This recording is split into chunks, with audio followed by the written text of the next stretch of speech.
Olá, como estão? Tudo bem? Eu sou o Dr. James Palazzo, de Maringá, e estamos aqui para falar um pouco sobre o conhecimento de prótese silicone.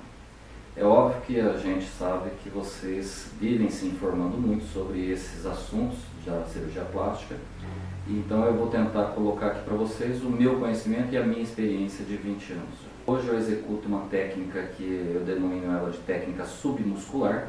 Não é uma novidade, isso daí já existe desde a década de 70, e o simples fato do uso da prótese de silicone atrás da musculatura, que é o músculo peitoral maior, no tórax, simplesmente é por uma única definição: fazer com que não haja contato do implante mamário de silicone com a própria glândula mamária.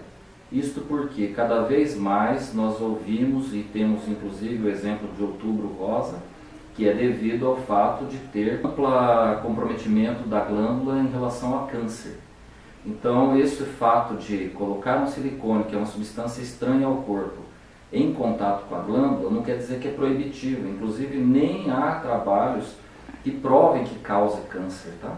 Mas o fato de colocar atrás do músculo é que dá uma segurança maior, e isso faz com que o paciente se sinta seguro com relação à sua saúde. O fato da prótese de silicone ser utilizada atrás da musculatura também deixa um efeito mais natural na técnica que eu adoto.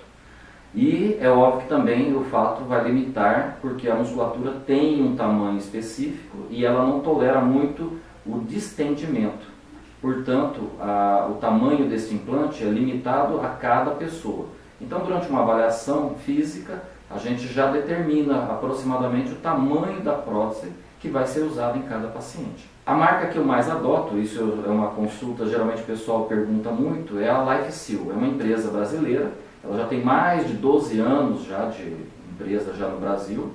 Ela até exporta para alguns países, mas o principal dela é que ela tem 7 camadas de proteção no silicone, tem um gel de alta coesividade, e isso faz com que ela tenha uma alta resistibilidade. Comprovadamente que até hoje eu nunca tive nenhum caso com ruptura desse tipo de implante. Tá?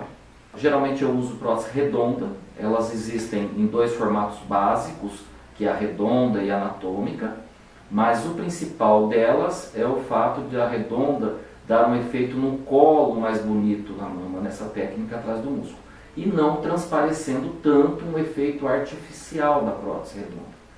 Isso também faz com que a maioria das pacientes que eu opere faz com que se sintam mais agraciadas com esse tipo de resultado. O fato de fazer uma cirurgia plástica do implante, às vezes a característica da mama é importante.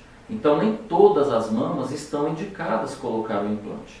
Inclusive, quando uma mama já é grande ou média, ela não tem a indicação absoluta desse uso de implante, pois você teria que retirar muito tecido mamário para depois substituir por implante. Então se torna não uma utilização adequada, mas não proibitiva, com certeza. Então eu indico mais as próteses de silicone, principalmente para aquelas que não têm mama mesmo. A gente chama de hipomastia. São mamas pequenas, que não têm nem flacidez nem queda, e essas mamas estão indicadas a fazer o uso do implante, porque senão não tem como dar volume nesses casos.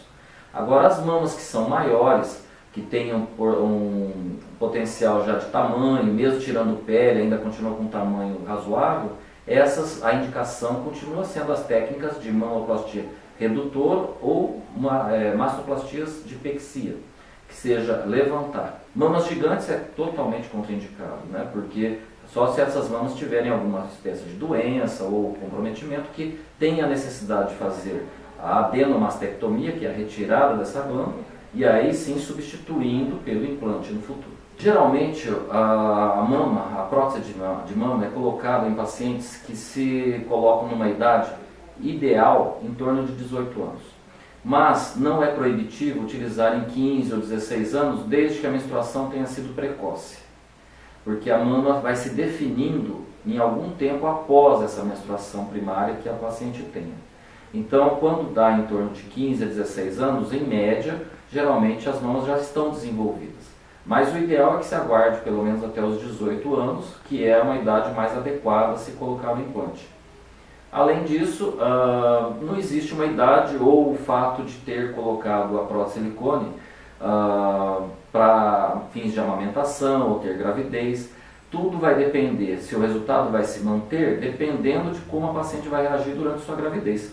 Essa resposta hormonal à gravidez, que vai ser a produção de leite ou o aumento do peso, com comprometimento da gordura aumentada, é que vai fazer com que a mama possa aumentar ou diminuir.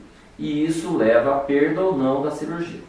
Isso também pode acontecer em casos de pessoas que ganhem e percam peso constantemente. E essa frequência dessa montanha-russa do peso faz com que também a pele possa se tornar flácida e comprometendo o resultado de uma cirurgia onde colocou-se o implante mamário de silicone.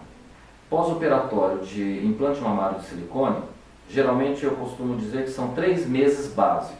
Só que o primeiro mês é o mais importante, é onde as complicações principais, que são hemorragia, que é o aumento de sangramento interno, onde foi colocado o implante, gerando uma mama mais volumosa, e geralmente é de um lado em relação ao outro, assim como ruptura do músculo, como a técnica que eu utilizo, ou também o deslocamento que a prótese possa ter, e isso leva a um efeito dupla bolha. Esse deslocamento, ruptura ou hemorragia são procedimentos de complicação, e eles devem ser realizados assim que fizesse o diagnóstico. Geralmente no pós-operatório e geralmente também acontece no primeiro mês da cirurgia. Então, os cuidados pós-operatórios que são recomendados, vai com uma lista acompanhada justamente para se definir e cuidar melhor para evitar essas complicações.